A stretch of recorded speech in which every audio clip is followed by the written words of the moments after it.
s'appelait Adam, elle s'appelait Ève.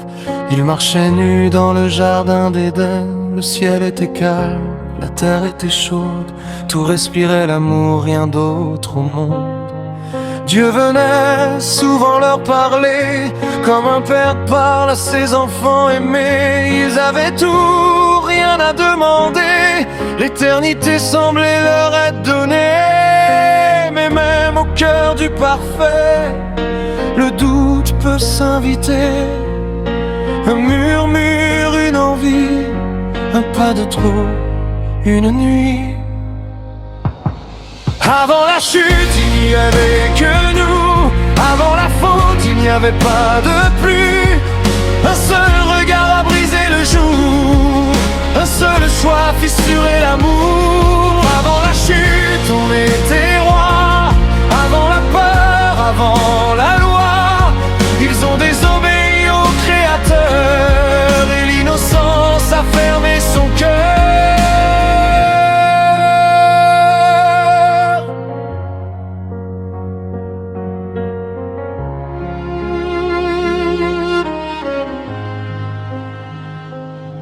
Il faisait beau, il faisait chaud, le fruit brillait comme un cadeau.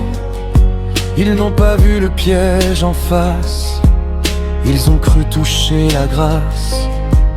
L'erreur n'était pas dans l'envie, mais dans l'oubli de la voie qui guide la vie. Quand on veut tout, même l'interdit, on perd parfois ce qui suffit. Dieu les appelait doucement, mais le silence pesait maintenant. Le monde venait de naître autrement, dans la douleur, dans le sang. Avant la chute, il n'y avait que nous. Avant la faute, il n'y avait pas de pluie. Un seul regard a brisé le jour.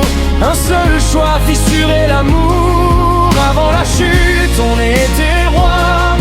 Avant la peur, avant la loi, ils ont désobéi au Créateur. Et l'innocence a fermé son cœur. Et depuis ce jour, l'homme cherche l'amour. Il cherche l'Éden dans chaque détour. Il tombe, il saigne, il prie encore pour retrouver ce qu'il avait avant.